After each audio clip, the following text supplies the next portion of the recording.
Velha, pare de viver às minhas custas. Faça suas malas agora. O grito da minha nora ecoou pela sala. Meu próprio filho virou o rosto. Eles esperavam que eu implorasse por piedade.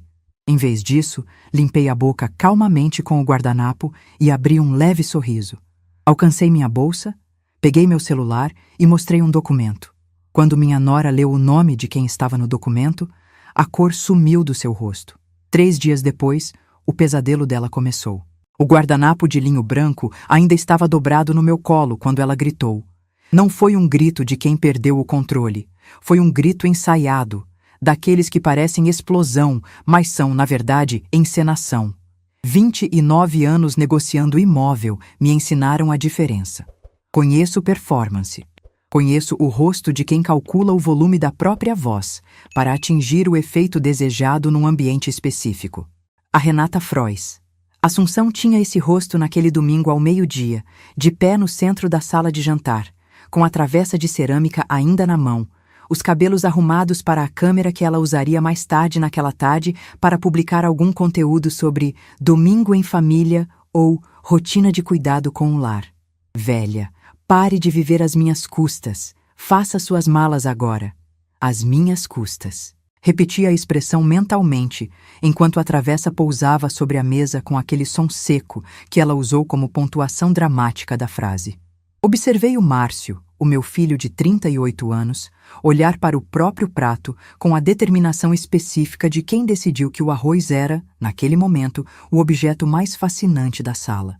Observei as minhas próprias mãos, as mãos de Isabel Gomes Assunção, corretora de imóveis por 29 anos, divorciada há 18, que havia comprado, financiado, registrado e cedido o apartamento onde estávamos sentados, porque queria ajudar o filho a se estabelecer enquanto a vida se organizava para ele. Às minhas custas. Senti uma coisa fria se instalar no estômago. Não medo, não raiva, não vergonha. Era reconhecimento. O reconhecimento claro e sem efeitos especiais de que aquilo havia sido planejado há tempo e que eu havia subestimado o quanto. Deixei que ela continuasse falando. Ela falou por mais do que eu esperava. A Renata tem aquela habilidade específica de acumular rancores e organizá-los em discurso coerente. O tipo de discurso que parece espontâneo, mas tem estrutura de roteiro. Começou com a questão da presença. Eu vinha ao apartamento com frequência demais. Deixava coisas na geladeira sem avisar. Ocupava o espaço dela sem ser convidada.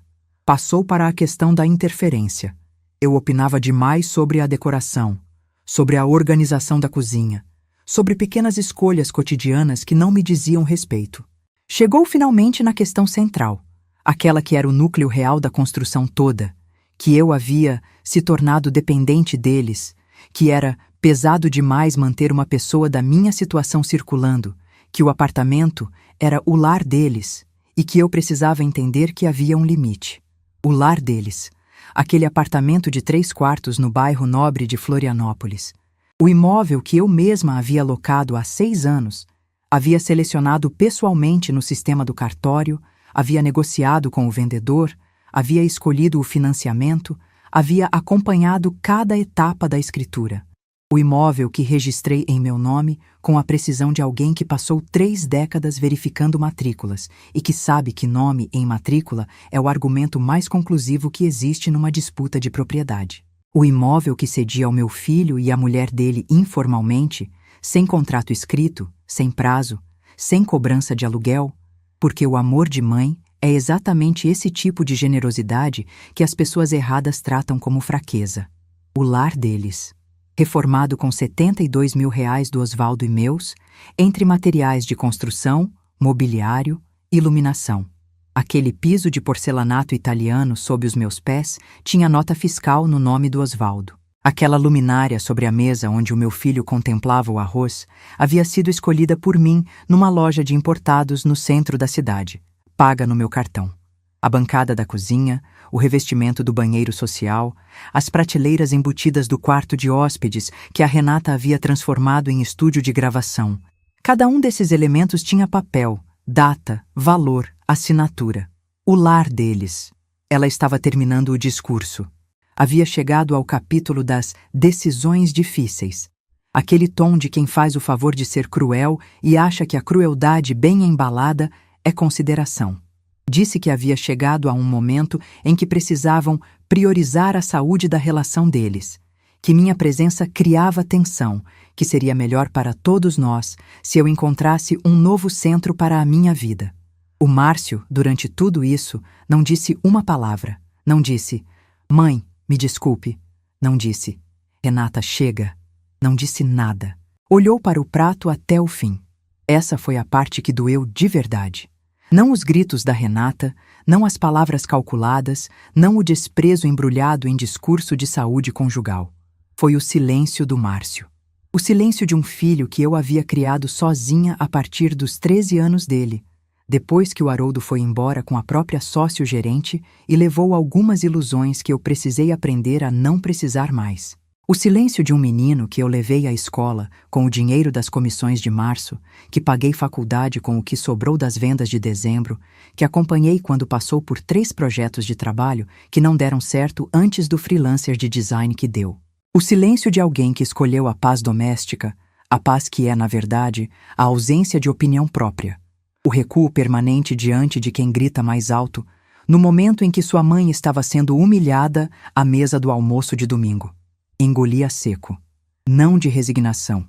Engoli para não dizer o que eu poderia dizer naquele momento. Porque corretora que sobreviveu 29 anos em mercado de imóvel sabe que o momento do leilão não é o momento da decisão. É o momento da observação. As palavras ditas no calor custam mais caro do que as palavras guardadas para o momento certo. O guardanapo de linho branco, comprado numa feira de artesanato do interior de Santa Catarina, numa tarde de domingo como aquela, numa época em que eu ainda acreditava que almoços em família eram sobre afeto e não sobre território. Ficou no meu colo por mais alguns segundos. Depois limpei os cantos da boca. Devagar, com cuidado, como quem encerra uma refeição agradável. Peguei a bolsa de couro marrom que estou usando há 4 anos e que o Osvaldo sempre diz que parece nova porque eu cuido das coisas. Observação que naquele momento me pareceu mais relevante do que nunca. Peguei o celular. Abri a pasta de documentos em nuvem que mantenho desde quando aprendi, ainda no começo da carreira, que papel guardado em lugar físico se perde. Papel guardado em nuvem não. Navegue pela pasta com 2 toques. A organização é por tipo de imóvel, por cidade, por ano. Encontrei o arquivo em questão de segundos. Era a matrícula atualizada do apartamento. Número de matrícula, cartório de registro, dados completos do imóvel, data da última atualização. E, em destaque no campo de propriedade, em negrito, sem ambiguidade possível. Isabel Gomes Assunção. Girei a tela na direção dela. Não disse nada. Não precisava. A Renata leu. Releu. Olhou para mim. Olhou para o Márcio, que havia finalmente levantado a cabeça do prato. Voltou os olhos para a tela. A cor sumiu do rosto dela de uma forma que me fez pensar nas aquarelas que minha mãe fazia. Aquele processo em que uma cor intensa dissolve completamente quando você passa água em excesso sobre ela, rápido, sem gradação, sem aviso. Aquele rosto que havia estado vermelho de indignação performática havia menos de 2 minutos estava agora branco de um jeito que nenhuma performance explica. Me levantei. Empurrei a cadeira com cuidado para não riscar o porcelanato italiano. O porcelanato que havia sido comprado, escolhido, pago e instalado por mim, em meu apartamento, cedido informalmente por amor a um filho que estava me olhando agora com uma expressão que eu não conseguia ler completamente, mas que tinha, em alguma camada, a forma do arrependimento que ainda não encontrou as palavras certas. Peguei a bolsa com os 2 braços. Caminhei até a porta. Na soleira, me virei. Olhei para o Márcio por um momento. Apenas um momento. Porque mais do que isso, eu não conseguiria segurar com a dignidade que a situação exigia. Não disse nada para ele. Não havia nada que palavras resolvessem naquele exato segundo. O silêncio que eu deixei naquele olhar disse o que 38 anos de criação, de sacrifício, de almoços, de notas fiscais e de amor incondicional não conseguia mais esconder. Que ele havia escolhido. E que essa escolha teria consequências que ele ainda não entendia completamente, mas que entenderia. Fechei a porta. No corredor, Antes mesmo de pressionar o botão do elevador, peguei o celular de volta e disquei o número do Osvaldo. Osvaldo, pode me buscar? Não precisei explicar onde eu estava. Não precisei explicar o que havia acontecido. Não precisei pedir desculpa pelo horário, ou dizer que era urgente, ou preparar o terreno para uma conversa difícil. Apenas perguntei se ele podia me buscar. Já estou saindo, ele disse. É isso que um homem que presta faz quando você liga. Vai. O elevador desceu em silêncio. O porteiro do térreo, seu Edivaldo, homem de 60 e poucos anos que trabalha naquele edifício há mais tempo do que o Márcio mora ali, me cumprimentou com a naturalidade de sempre, sem perceber nada de diferente. Respondi com a naturalidade de sempre, porque dignidade é exatamente isso. Não permitir que a crueldade alheia redefina sua postura no mundo. Sentei no banco de entrada do prédio e esperei. O Osvaldo chegou em 14 minutos, que eu contei sem querer, com aquela atenção dispersa de quem precisa ocupar a mente com algo concreto para não deixar que o concreto emocional a engula antes de chegar a lugar seguro. Entrei no carro. Ele não perguntou nada. Colocou a mão sobre a minha por um segundo e dirigiu. Há coisas que não precisam de palavras imediatas. O Osvaldo entende isso. E é uma das razões pelas quais aprendi, tarde, mas aprendi, que amor que não precisa ser explicado em cada momento é mais real do que amor que se afirma em volume. Fui para a casa dele com uma mala de fim de semana e a cabeça funcionando em duas velocidades distintas e simultâneas. Uma processando a dor, outra processando os fatos. As duas são necessárias. A dor que não é processada vira amargura. Os fatos que não são processados viram ingenuidade. Aprendi a não sufocar nenhuma das duas, não porque seja fácil, mas porque é o único caminho que conheço para sair do outro lado sem me tornar uma versão diminuída de mim mesma. Naquela noite, na varanda do apartamento do Osvaldo, com o cheiro de mar vindo pela brisa fria de julho e uma xícara de chá que ele havia preparado sem perguntar se eu queria, porque sabia que eu queria, contei tudo. Ele me ouviu com a atenção completa que é característica dele. A atenção de engenheiro que passou a carreira inteira ouvindo especificações técnicas com precisão, que nunca interrompe porque sabe que a informação completa vale mais do que a resposta rápida. Quando terminei, ficou quieto por alguns segundos. Depois, Nath, eu tenho as notas fiscais de tudo que compramos para aquele apartamento nos últimos 2 anos. Materiais de reforma, mobiliário, a luminária daquela sala que ela usou em pelo menos 3 vídeos, tudo documentado. Quanto soma? Ele se levantou sem pressa, foi até o escritório, voltou com uma pasta identificada com o ano e a categoria, porque o Osvaldo tem pasta para tudo, físicas, organizadas com a metodologia de quem passou décadas gerenciando obras e aprendeu que registro é proteção. Abriu na última página e disse: R$72 mil, entre 2022 e este ano.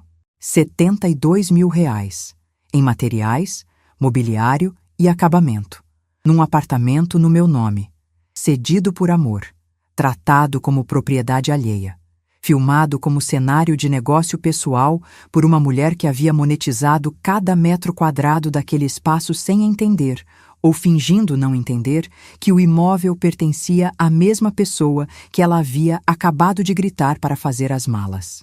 Fiquei olhando para o jardim do Osvaldo, para as plantas que ele cuida com a mesma metodologia que cuida das pastas. Com constância, sem drama, com resultado visível. Depois me virei para ele. Você tem o contato do Kelvin disponível? Preciso de ajuda com uma coisa digital. Ele sorriu. Aquele sorriso que não é de satisfação, é de reconhecimento. Levantou, foi até a escrivaninha, voltou com um cartão de visita branco com o nome do sobrinho e um número de celular escrito à mão embaixo do impresso. Eu ligo para ele agora, se você quiser. Amanhã está bom. Quero dormir primeiro. Ele concordou com a cabeça e foi preparar a cama do quarto de hóspedes, que ele mantém arrumada como se soubesse que em algum momento eu precisaria dela. Deitei com a luz apagada e os olhos abertos. Contei o que tinha. Um apartamento no meu nome. R$72 mil de investimento documentado. 3 anos de uso sem contrato. Sem compensação. Sem gratidão. Uma mulher que havia tratado meu imóvel como propriedade própria, enquanto construía audiência e receita sobre ele. Um filho que havia olhado para o prato enquanto eu era humilhada à mesa. E uma pasta de documentos em nuvem com a matrícula do imóvel, atualizada, com meu nome em campo de propriedade. Não era pouco. Não era nada perto do suficiente para o que eu estava sentindo naquele momento. Mas era exatamente o suficiente para o que eu precisava fazer a seguir. Fechei os olhos. Amanhã eu ligaria para a doutora Sumara. Antes de continuar, preciso saber uma coisa. Você estava naquela mesa, com o guardanapo no colo, com o seu filho olhando para o prato. O que você teria feito no meu lugar? Me conta nos comentários. E o que eu fiz a seguir vai dizer muito sobre quem eu me tornei. O Osvaldo não fez perguntas naquela noite, mas na manhã seguinte, enquanto o café passava e o cheiro de grão fresco tomava a cozinha dele com aquela familiaridade que é quase uma forma de carinho, ele colocou uma xícara na minha frente e disse apenas: "Dormiu? Alguma coisa. Sumara?" Depois do café, ele assentiu, sentou à minha frente e bebeu o próprio café em silêncio, enquanto o sol de julho entrava pela janela da cozinha com aquela luz branca fria de Florianópolis, que não aquece de verdade, mas clareia tudo com uma nitidez que não admite sombra. Aquela manhã foi o começo de um período que, só agora, conseguido nomear com precisão, foi o período em que a dor parou de ter a forma do conflito e assumiu a forma da ausência. E a ausência dói diferente. Conflito tem adrenalina, tem movimento, tem algo contra o qual você pode se posicionar. A ausência é vazia, e o vazio tem uma textura específica que não é suave nem áspera, é apenas funda. Foram dias em que acordei sem saber, por alguns segundos, onde estava. O quarto de hóspedes do Osvaldo é confortável e organizado, com uma colcha de tecido grosso e um abajur de base de cerâmica que ele havia colocado ali sem explicar, só para que houvesse luz suave se eu precisasse ler de madrugada. E mesmo assim, naqueles primeiros segundos ao acordar, havia uma desorientação que não era geográfica, era identitária. Eu era a mulher que havia construído aquele apartamento tijolo por tijolo, que havia escolhido cada material, que havia cedido aquele espaço por amor, e havia sido expulsa dele com um grito. Quem é essa mulher agora? Sou Isabel Gomes Assunção. Nath, para quem importa.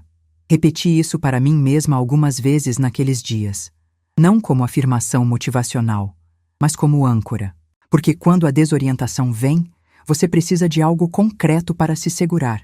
E o meu nome que está na matrícula do imóvel, no registro do cartório, nas notas fiscais dos materiais, era o concreto que eu tinha. Liguei para a doutora Sumara Lopes na segunda-feira pela manhã. Ela atendeu no segundo toque com aquela voz de quem já está no escritório desde cedo. A advogada imobiliária com quem trabalhei por 15 anos no mercado, mulher de precisão e paciência simultâneas, que conhece cada detalhe legal de contrato de comodato e sessão de uso melhor do que eu conheço minha própria cozinha. Expliquei a situação em termos práticos. Apartamento cedido informalmente. 3 anos sem contrato, investimento documentado, uso comercial não autorizado, proprietária legal expulsa verbalmente. Ela me ouviu com aquela atenção focada de quem não precisa fazer anotações porque processa em tempo real. Quando você pode vir ao escritório? Quarta, à tarde. Às 14 horas. Traga tudo o que tiver de documento. Matrícula, notas fiscais, qualquer registro da sessão informal. Tinha tudo. A pasta de documentos em nuvem, as fotos que o Osvaldo havia guardado das reformas, as notas fiscais organizadas por ano e categoria. Tinha também a dor, mas essa eu não precisaria apresentar, porque a doutora Sumara já havia visto dor antes. O que ela precisava eram os papéis. Mas entre o telefonema na segunda e a reunião na quarta, havia 2 dias. E nesses 2 dias, aprendi o que é o fundo do poço. Não o fundo do poço dramático, de choro e desabamento e crise que você vê em filme. O fundo do poço real é mais silencioso e mais desorientador. É acordar às 3 da manhã, com o estômago contraído, sem motivo identificável. É preparar uma xícara de chá e ficar olhando para ela, esfriar sem conseguir beber. É perceber que você está rindo de algo na televisão e, imediatamente, sentir culpa pelo riso. Como se a alegria fosse imprópria quando você está no meio de algo assim. Na terça-feira, tentei trabalhar um pouco. Tenho uma antiga carteira de clientes de corretagem. Não é meu trabalho principal há algum tempo, mas mantenho alguns atendimentos por prazer, por manutenção de rede, por aquela satisfação específica de fazer a coisa certa aparecer para quem precisa dela. Abri o notebook, olhei para as mensagens, respondi 2. Na terceira, no meio da resposta, parei. Estava pensando no Márcio. Não na Renata. A Renata eu havia catalogado, compreendido e arquivado naquele domingo como elemento de análise jurídica, não como elemento emocional. Mas o Márcio era diferente. O Márcio era o filho de 13 anos que ficou em silêncio enquanto eu reorganizava a casa depois que o Haroldo foi embora, que aprendeu a fazer arroz no mesmo mês que eu aprendi que precisaria ensinar porque ninguém mais ensinaria. O Márcio era o menino que me ligava às vezes do trabalho às 11 da noite para dizer que havia terminado um projeto grande, não para pedir nada, apenas para contar. O Márcio era aquele garoto, esse homem, que havia olhado para o prato enquanto a mulher dele gritava para a mãe dele sair do apartamento que a mãe havia comprado. Essa é a dor que não cabe em processo judicial. Essa é a dor que nenhuma matrícula resolve. Fechei o notebook. Fui caminhar na beira do mar, porque o apartamento do Osvaldo é a 15 minutos a pé da orla, e ele havia me mostrado na primeira noite onde ficava a trilha mais tranquila, aquela que passa por um trecho de pedras onde as gaivotas ficam imóveis olhando para a água como se estivessem também processando alguma coisa difícil. Caminhei por 40 minutos com as mãos no bolso do casaco, o vento frio jogando o cabelo nos olhos e o cheiro de sal e alga daquela específica mistura que o mar de Florianópolis tem em julho, que não é o mar quente do verão turístico, mas é mais honesto de alguma forma. É o mar que existe quando as câmeras foram embora. E foi naquele momento, parada num ponto da orla, onde as pedras formam uma espécie de assento natural, olhando para o horizonte cinza com o vento empurrando as ondas pequenas contra as rochas, que o fundo do poço aconteceu. Não foi choro. Foi algo mais fundo, uma clareza dolorosa, aquele tipo de percepção que dói porque é verdade. Percebi que havia me tornado invisível dentro do meu próprio amor, que havia sido tão discreta, tão não invasiva, tão cuidadosa de não parecer o estereótipo da sogra que interfere, que havia deixado de ocupar o espaço que era meu por direito e por afeto, que havia cedido o apartamento, cedido o espaço, cedido a presença, e que, no processo, havia ensinado ao filho e à nora que ceder é o mesmo que não ter, que generosidade não acompanhada de limite é convite para ser tratada como ausente, mesmo quando presente, invisível. A palavra pousou com o peso exato dela. Trabalhei 29 anos para construir o que tenho. Mãos calejadas de apertar as mãos erradas antes de encontrar as certas, de assinar contratos às 11 da noite porque o cliente só tinha aquele horário, de percorrer imóveis com faro de quem sabe que o cheiro de umidade atrás da parede recém-pintada é mais informação do que o laudo do corretor anterior. Construí um patrimônio real com suor e rigor. Fui uma mãe presente, não perfeita, mas presente com o tipo de presença que a vida real permite, não a da fantasia sentimental. Criei um filho que se tornou um homem com talento genuíno para a profissão que escolheu, e com uma fragilidade que eu talvez não tenha sabido como endurecer, porque endurecer filho não é instinto materno, é contradição.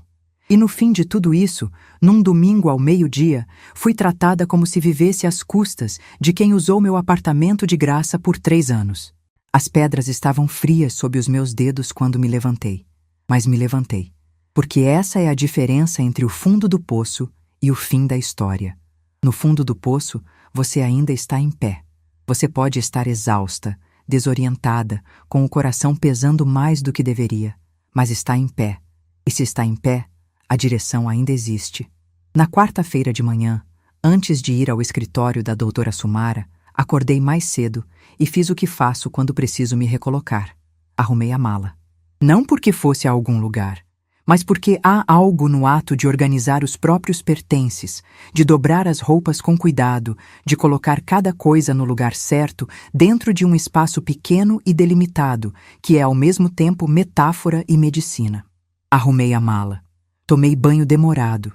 Passei o batom que uso nas reuniões profissionais, não o cotidiano, o de reunião, o que o Osvaldo uma vez disse que me fazia parecer como se eu soubesse exatamente o que viria a seguir. Aquele. Tomei café com o Osvaldo, que já estava na mesa quando saí do quarto, com o jornal dobrado ao lado e as notas fiscais da pasta separadas num clipe, prontas para eu levar. Você está bem? Ele perguntou. Não como protocolo social, mas como pergunta real, daquelas que esperam resposta verdadeira. Pensei um momento. Estou ficando. Ele assentiu. Isso foi suficiente para nós dois. A reunião com a doutora Sumara durou 2 horas e meia. O escritório dela fica num edifício comercial do centro, com aquele cheiro específico de papelaria e café de cafeteira antiga que todo escritório jurídico de respeito tem. Não o café de cápsula que é eficiente, mas sem personalidade. O café que passou devagar e ficou na chaleira quente por tempo suficiente para ter encorpado. Sentei na cadeira de frente à mesa dela e coloquei tudo sobre a superfície. A matrícula impressa, o histórico de notas fiscais que o Osvaldo havia organizado, as fotos das reformas, um resumo cronológico que eu havia digitado na noite anterior com datas, valores e descrições. Ela leu tudo com a atenção de quem lê cada cláusula antes de assinar. Depois levantou os olhos para mim e disse, com aquela objetividade que nunca é fria, apenas precisa.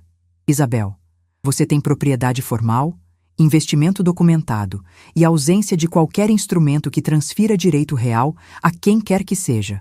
A posição jurídica deles é fraca. A sua é sólida. Deixei o ar sair pelos pulmões devagar. O que você quer fazer? Ela perguntou. Quero entender tudo o que está acontecendo antes de decidir qualquer coisa. Ela concordou com a cabeça, aquele gesto de quem reconhece a resposta certa. Então vamos começar pela pesquisa. Mas Isabel, há uma coisa que preciso que você investigue com urgência. Você tem algum indício de que eles possam estar tentando movimentar o imóvel? Tinha uma sensação. Não prova. Sensação. A forma como a Renata havia tratado o apartamento como propriedade nos últimos tempos. A maneira como havia assumido decisões de manutenção sem me consultar. O jeito como havia recebido a notícia da matrícula naquele domingo, não com surpresa inocente, mas com aquela cor que sai do rosto de quem descobriu que uma aposta não vai funcionar do jeito que calculou. Tenho uma sensação. Sensação é ponto de partida, disse a doutora Sumara. Agora precisamos transformá-la em prova. Saí do escritório dela com 2 missões concretas e uma ligação a fazer. Sentei no banco de praça do lado de fora do edifício. Tinha tempo antes que o Osvaldo viesse me buscar. E liguei para o Kelvin.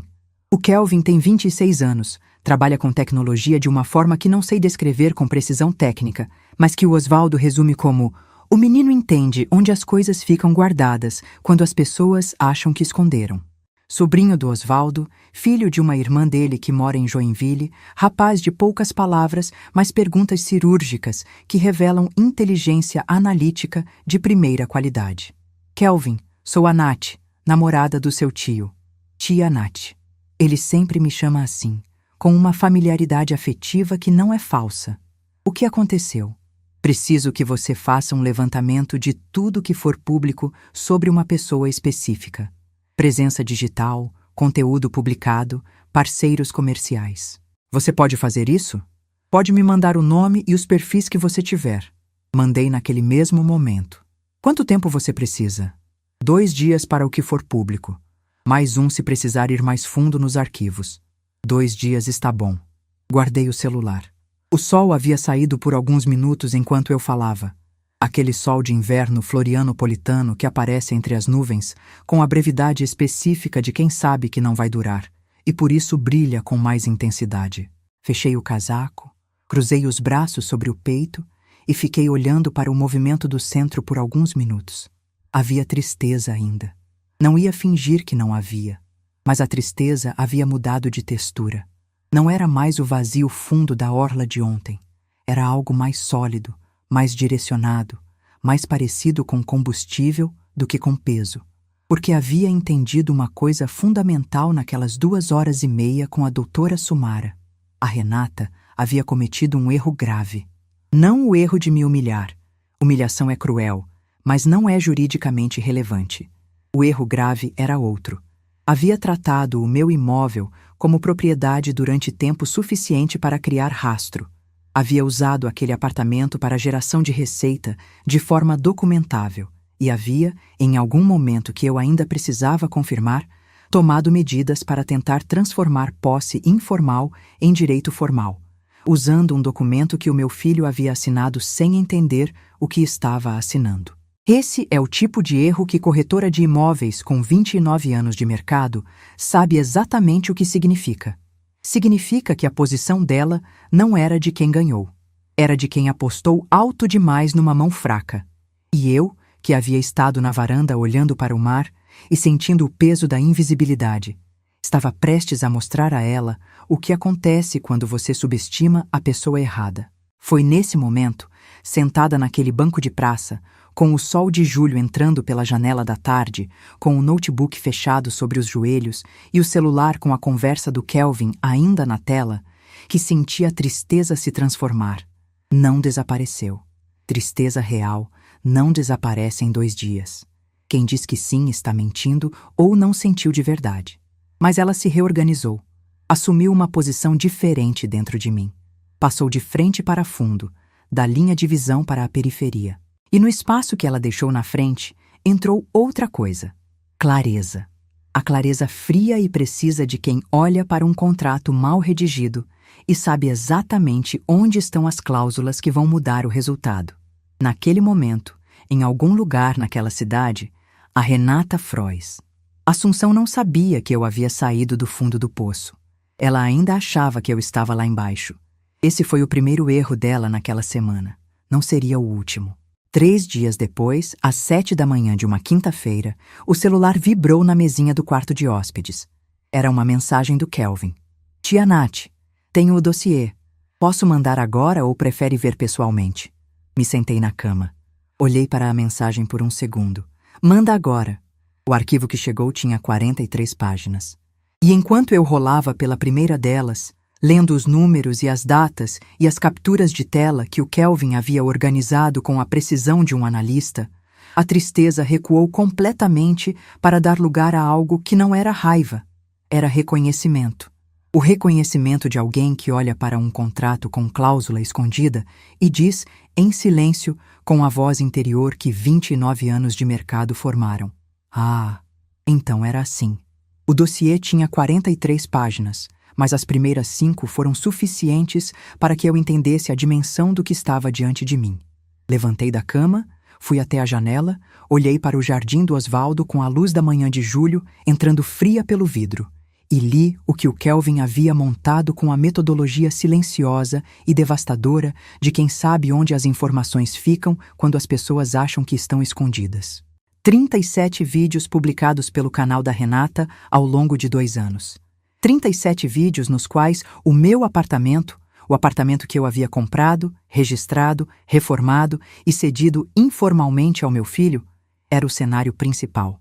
Em 22 desses vídeos havia referência explícita ou fortemente implícita ao imóvel como meu apartamento, nossa casa ou meu lar em Floripa. 3 vídeos eram dedicados exclusivamente à reforma, com a Renata apresentando materiais, descrevendo escolhas de decoração, narrando o processo de transformação do espaço como se fosse a autora de uma obra que ela havia apenas habitado sem custo. Em 2 desses vídeos de reforma, apareciam embalagens e produtos com marcas específicas. O Kelvin havia identificado 4 delas. 2 tinham notas fiscais na pasta do Osvaldo. Ela havia filmado o que eu havia pago e apresentado como criação própria. Mas não era só isso.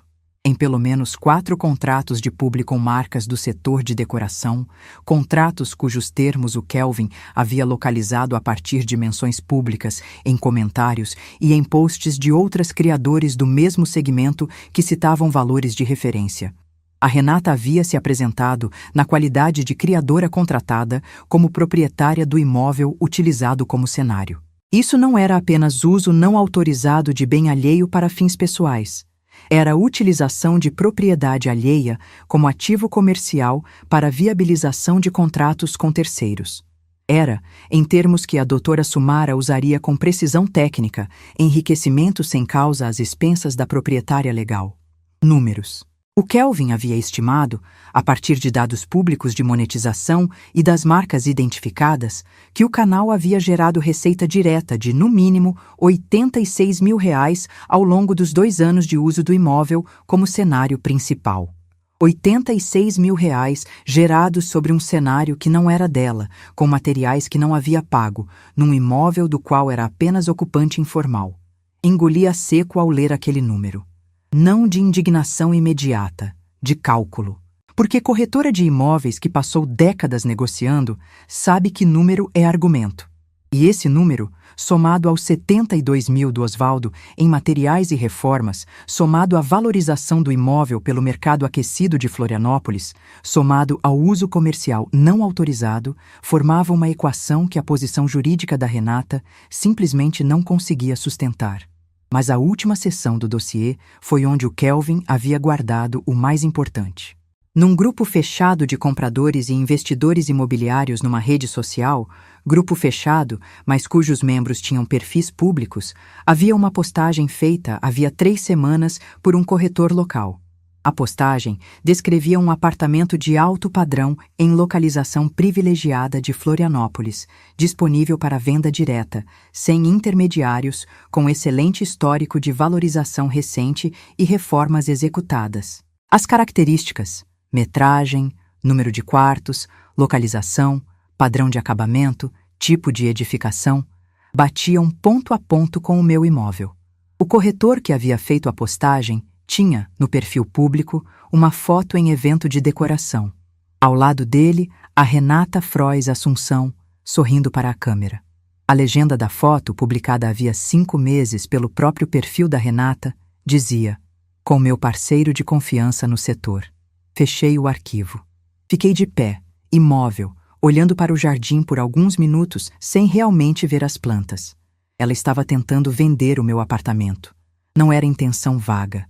Era processo em andamento, com corretor identificado, com imóvel anunciado em canal de investidores, com características que não deixavam margem para coincidência.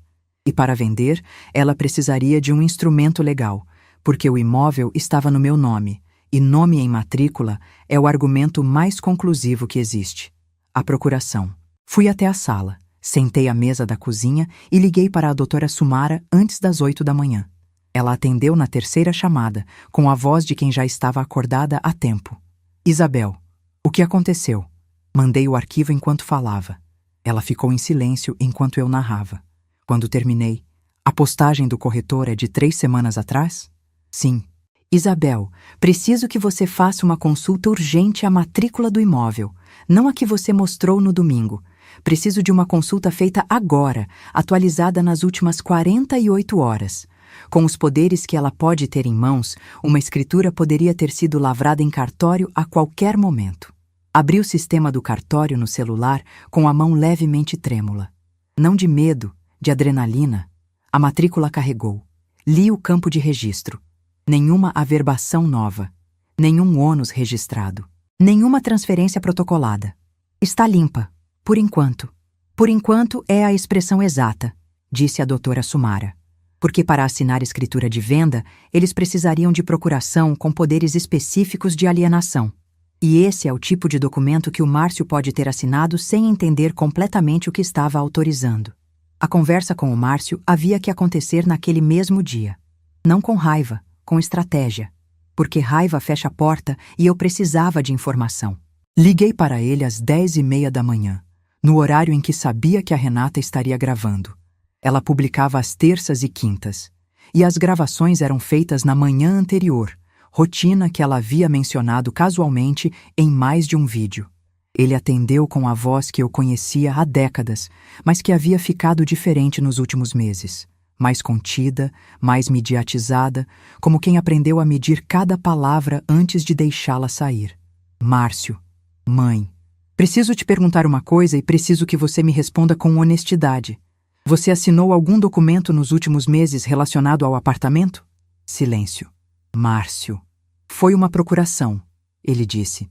A voz havia mudado, mais baixa, mais densa, com o peso específico de quem está admitindo algo que preferia não admitir. A Renata pediu quando eu viajei para Curitiba no mês passado 10 dias para um cliente. Ela disse que era para poder pagar o condomínio, resolver alguma pendência de documentação do apartamento se surgisse enquanto eu estava fora. Disse que era padrão. Você leu antes de assinar? Silêncio mais longo. Ela disse que era padrão. Ele repetiu. E nessa repetição estava tudo o que eu precisava entender sobre o estado emocional do meu filho naquele momento. Me manda uma foto do documento. Demorou. Quase 20 minutos, tempo durante o qual imagino que ele foi procurar o papel, ou hesitou, ou teve a conversa interna que homens que confundem paz doméstica com ausência de opinião própria têm quando a realidade os confronta com a necessidade de escolher. Mas mandou.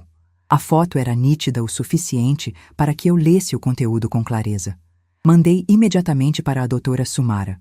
Ela ligou de volta em 12 minutos. Isabel, ela tem poderes amplos. A cláusula inclui alienar, ceder e transferir. Em linguagem técnica, mas está aqui. É procuração em causa própria. Ele provavelmente não reconheceu o alcance do que estava autorizando, mas juridicamente é válida. É suficiente para assinar escritura? Com esse documento nas mãos, ela poderia tentar concluir uma venda em cartório. Um comprador de boa-fé, registrado antes de qualquer ação nossa, complicaria substancialmente a retomada do imóvel. Fechei os olhos por um momento. Ela havia estudado o terreno. Havia esperado o Márcio viajar, induzido à assinatura de um documento com linguagem técnica que ele não dominava, mantido o papel guardado, e quando eu havia sido expulsa naquele domingo, havia acionado o corretor para finalizar o processo antes que eu reagisse. O cálculo era preciso.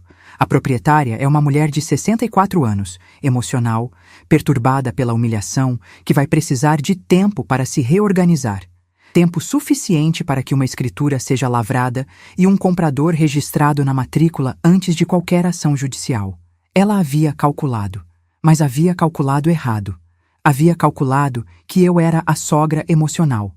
Não havia calculado que eu era a corretora de imóveis.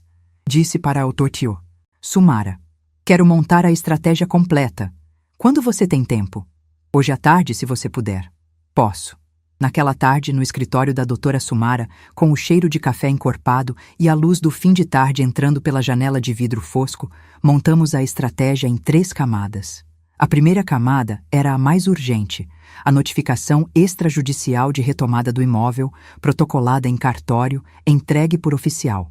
Documento que informava, em linguagem técnica e irrefutável, que a proprietária, Isabel Gomes Assunção, matrícula atualizada desde data específica, notificava os ocupantes para desocupação voluntária no prazo legal, encerrando qualquer autorização informal de uso anteriormente concedida. Sem ambiguidade, sem interpretação possível. Prazo legal contado a partir da entrega. A segunda camada era dirigida especificamente à Renata. Notificação separada informando que o uso do imóvel para fins comerciais, produção de conteúdo digital monetizado, publicidade de marcas, apresentação pública como proprietária, sem autorização formal da proprietária legal, configurava enriquecimento sem causa às expensas da proprietária, nos termos do artigo 884 do Código Civil, que a documentação havia sido preservada e protocolada, que estávamos aptos a prosseguir com as medidas cabíveis. A terceira camada foi ideia do Osvaldo. Quando contei a ele naquela noite, sentados na varanda com a brisa fria vindo do mar, ele ficou em silêncio por alguns minutos e depois disse, com aquela praticidade de engenheiro que resolve problema antes de nomear o problema: Nath, as marcas que ela usou para a publi precisam saber que o imóvel não era dela. Juridicamente, elas têm responsabilidade pelo conteúdo que financiaram.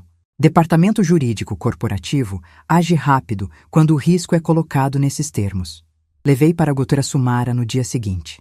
Ela montou uma comunicação formal aos departamentos jurídicos das 2 principais marcas parceiras que o Kelvin havia identificado, alertando que o imóvel utilizado como cenário não era propriedade da criadora contratada, que a proprietária legal não havia concedido autorização para uso comercial e que havia potencial de responsabilidade solidária pela exploração comercial não autorizada de bem alheio.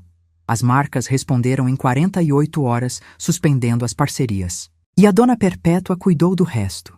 Ela frequenta há décadas os eventos setoriais do mercado de decoração e design de interiores de Florianópolis, feiras, reuniões de fornecedores, encontros de profissionais. Não precisei pedir nada explícito, apenas que, se o assunto surgisse naturalmente em conversas do setor, ela não desmentisse o que estava acontecendo. Numa reunião de fornecedores na semana seguinte, o nome do apartamento e da situação vieram à tona. Alguém presente conhecia o corretor que havia feito a postagem no grupo de investidores. A informação chegou a ele por esse caminho, discreta, inequívoca, sem nome de quem havia enviado. O corretor retirou a publicação numa manhã de quinta-feira, silenciosamente, como quem entendeu. As notificações foram despachadas para entrega numa quarta-feira de manhã. Fui ao escritório da doutora Sumara no mesmo período. O prédio dela fica a 2 quadras do apartamento. O oficial terminou mais rápido do que o previsto. Quando saí do elevador no meu andar para buscar um documento que havia esquecido no carro, a porta do apartamento estava se abrindo. A Renata havia recebido os envelopes havia menos de 2 minutos. Ainda os segurava quando me viu no corredor. Nos olhamos. Ela com os papéis nas mãos. Eu com a bolsa no braço. Nenhuma das duas havia planejado aquele encontro naquele exato momento. Não disse nada. Não havia nada para dizer que o papel já não tivesse dito, com a precisão que palavras minhas nunca alcançariam. Me virei. Fui embora.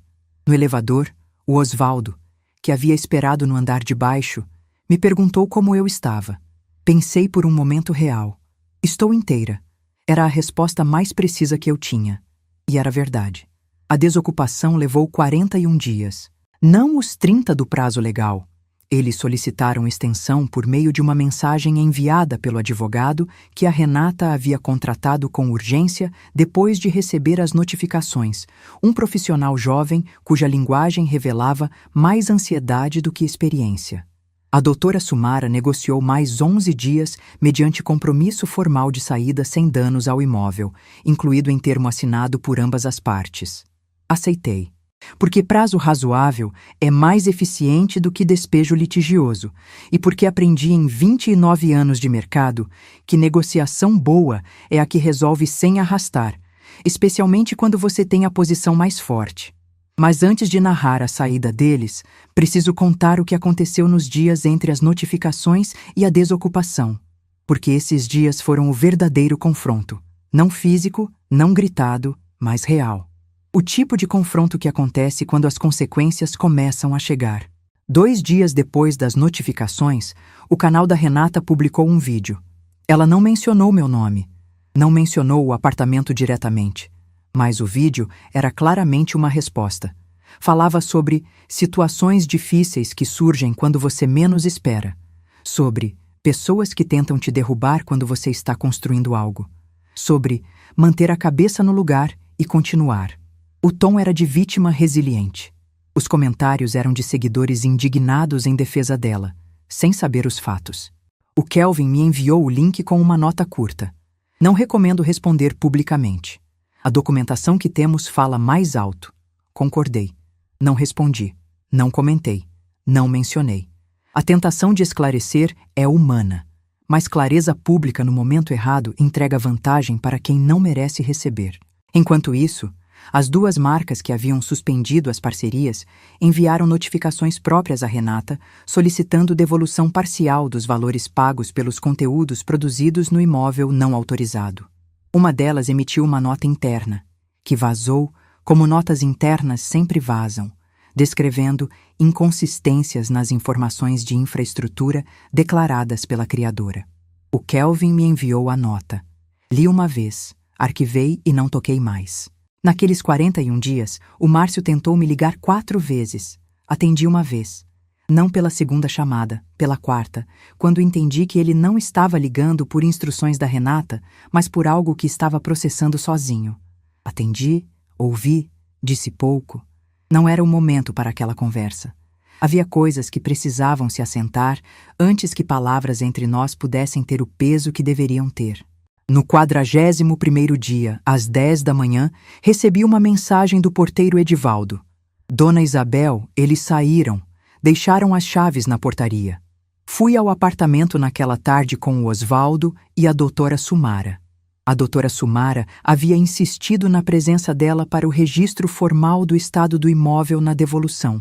E, como de costume, havia razão prática por trás da insistência. Quando abrimos a porta, o que encontramos não era dano estrutural, mas era mensagem. A Renata havia saído, mas havia saído de um jeito que só se descreve como abandono deliberado de quem quer que a raiva fique registrada nos ambientes. Paredes com marcas de móveis arrastados onde não havia marcas antes. Uma pastilha do banheiro social arrancada sem motivo aparente, com a argamassa exposta e restos de cerâmica no chão. Itens de mobiliário que eram meus, deixados em posições que comunicavam desprezo. Uma estante virada com os prateleiras expostos, uma cortina tirada da trilho e dobrada grosseiramente num canto. Nada que destruísse o imóvel. Tudo que tentasse destruir a sensação de quem voltava para casa. O Osvaldo fotografou tudo em sequência metodológica, como engenheiro que documentou obras por 3 décadas, sem pressa, sem comentário, apenas registro sistemático de cada detalhe. A doutora Sumara assinou como testemunha do registro. Isso foi incluído na notificação de débitos pendentes que ela enviou ao advogado deles no dia seguinte. Depois que a doutora Sumara e o Osvaldo terminaram a documentação e foram para a cozinha verificar a condição dos equipamentos, fiquei sozinha na sala por alguns minutos. Fiquei parada no centro da sala, aquela sala com o piso de porcelanato italiano que eu havia escolhido, com a luminária que eu havia comprado, com as paredes que eu havia reformado, e fiquei simplesmente presente naquele espaço por um momento. Havia algo que precisava fazer antes de qualquer decisão de reforma ou de reocupação. Abri a janela. O cheiro que entrou era cheiro de mar, o cheiro específico de Florianópolis em julho, misturado com o de apartamento fechado por semanas. Um misto que precisava de ar para resolver. Fiquei ali, com a janela aberta, deixando o vento entrar e fazer o que o vento faz: limpar. Nath, o Osvaldo chamou da cozinha. Geladeira está boa, fogão também. Obrigada. Quer ver o banheiro ou prefere esperar? Prefiro esperar. Esperei.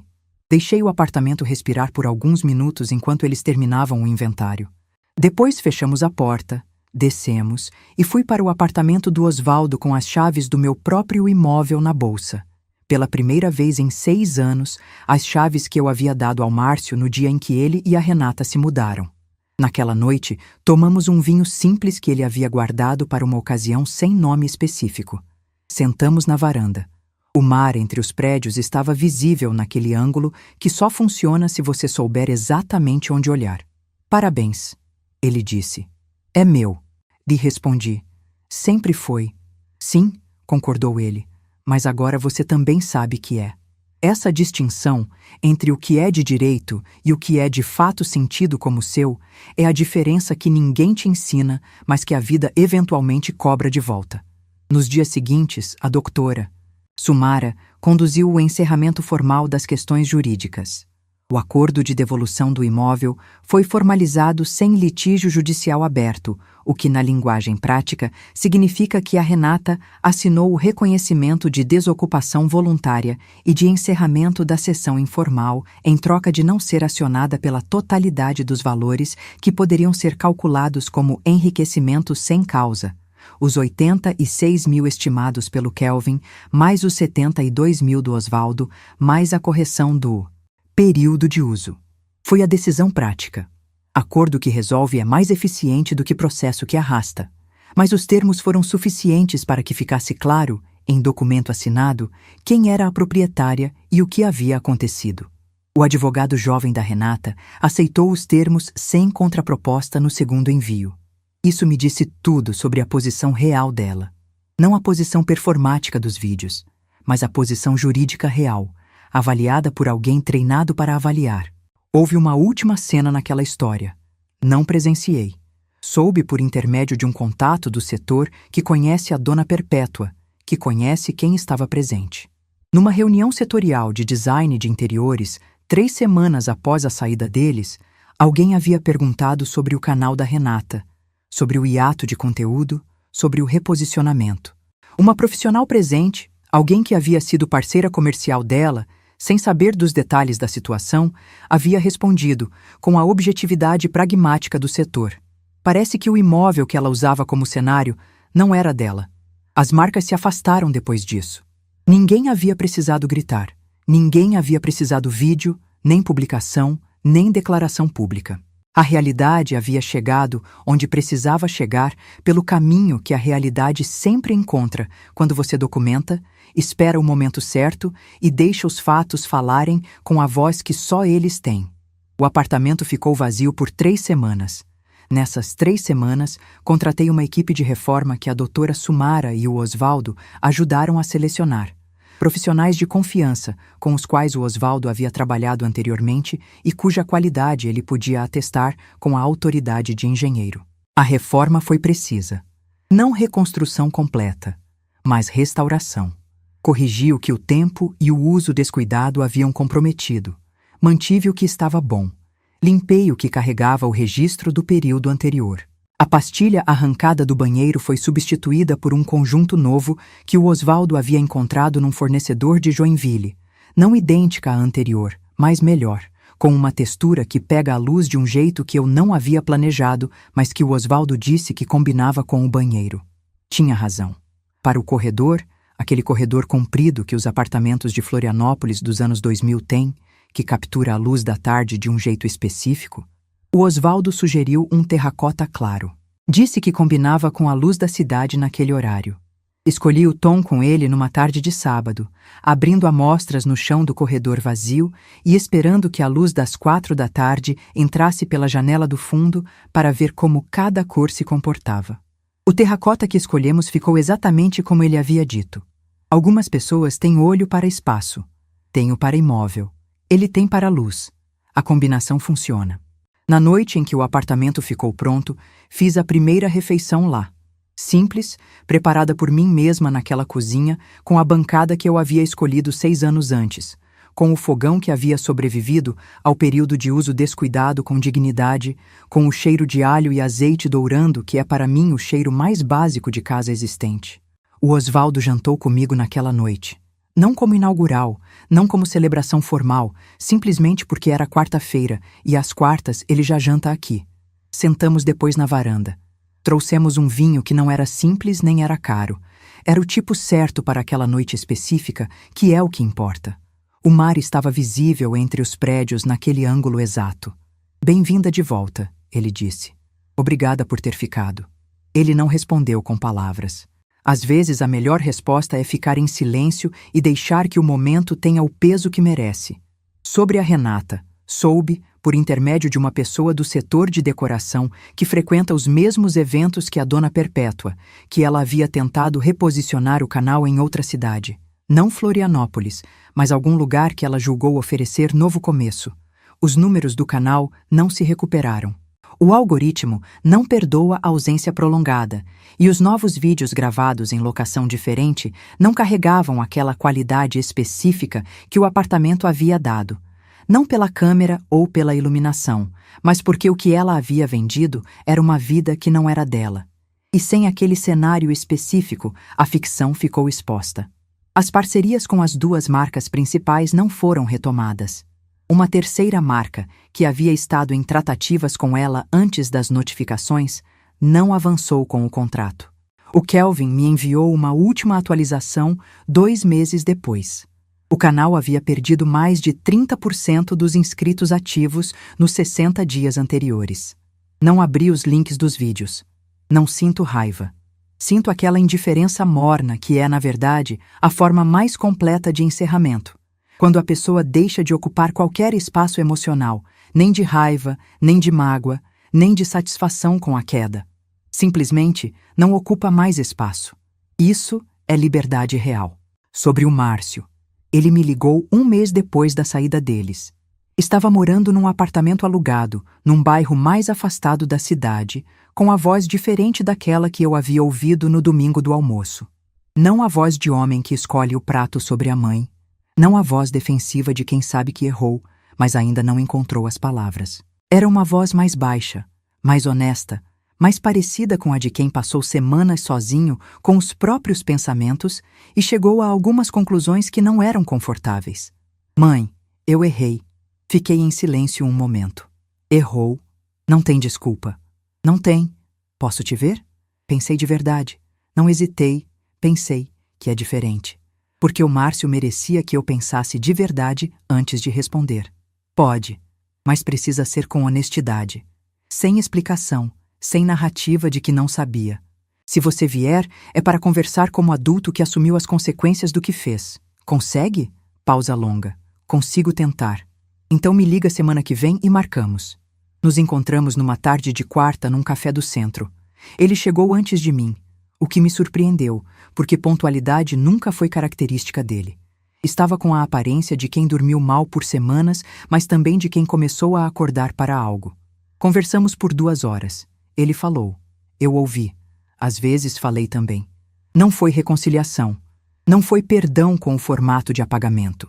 O tipo de perdão que borra o que aconteceu e retorna ao ponto zero como se nada tivesse ocorrido. Não sou do tipo que apaga. Sou do tipo que registra, processa e decide o que fazer com o registro. O que ofereci foi um começo de conversa e um compromisso de que se ele continuasse se apresentando como adulto que assumiu as próprias escolhas, eu continuaria atendendo o telefone. Não mais do que isso. Não menos. O amor de mãe não é incondicional no sentido de ser sem consequências. É incondicional no sentido de não desaparecer, mas pode e deve ter formas diferentes dependendo do que a relação exige. O Márcio precisava aprender a existir fora da sombra de quem decide por ele. Essa era a lição que eu não podia ensinar. Ele precisaria aprender sozinho, pelo caminho que a vida oferece para quem precisa de determinadas lições. Deixei que ele aprendesse. Sobre mim. O apartamento está reformado e habitado. Retomei alguns atendimentos de corretagem. 1 ou 2 negociações por mês. Clientes antigos que me procuram porque confiam no meu olho para imóvel e que estão certos em confiar. Não é trabalho principal. É prazer. A diferença entre fazer algo porque é necessário e fazer porque você é boa nisso e gosta de ser. Na semana passada, fechei a venda de um apartamento para um casal jovem que me lembrou de como é bom fazer a coisa certa, aparecer para quem precisa dela. Na saída do cartório, depois de assinar os papéis, a moça me abraçou e disse: "A senhora parece que ama o que faz." Sorri. Amo. E aprendi que quem constrói em silêncio nunca precisa gritar para provar o que é seu. O papel registrado fala mais alto do que qualquer voz. E quem subestima isso, subestima a pessoa errada. Ela riu. Não entendeu completamente, mas entendeu o suficiente. O Osvaldo janta aqui às quartas. Às vezes trazemos vinho, às vezes ele aparece com queijo que encontrou num fornecedor novo e ficamos na varanda até tarde conversando sobre o mercado, sobre engenharia, sobre aquelas coisas sem importância que são, na verdade, o tecido do que importa. O mar aparece entre os prédios quando você sabe exatamente onde olhar. E eu sei. Dignidade não é o que as pessoas reconhecem em você. É o que você reconhece em si mesma quando o ruído para. Passamos tanto tempo medindo nosso valor pela régua de quem nos trata mal que esquecemos que a régua não era deles para usar. O meu valor estava registrado em cartório, documentado em notas fiscais, preservado em décadas de trabalho honesto, com mãos calejadas de apertar as mãos certas e as erradas antes de aprender a diferença. Não precisei gritar para recuperá-lo. Precisei apenas, como sempre, ler o contrato com atenção antes de agir. Quem me chamou de velha achava que velha significava terminada. Descobriu, tarde demais, que velha significa experiente, que experiente significa documentada, que documentada significa que, quando o confronto chegar, você já sabe o resultado antes de sentar à mesa. Minha dignidade nunca esteve nas mãos delas. Nunca precisou estar. Estava, como sempre, no meu nome, em negrito, no campo de propriedade. Se essa história te tocou, se você já se sentiu invisível dentro do próprio amor, ou se conhece alguém que passou por isso, compartilha esse vídeo. Se inscreve no canal para não perder mais histórias. Clique na história que está aparecendo na sua tela agora para ouvi-la.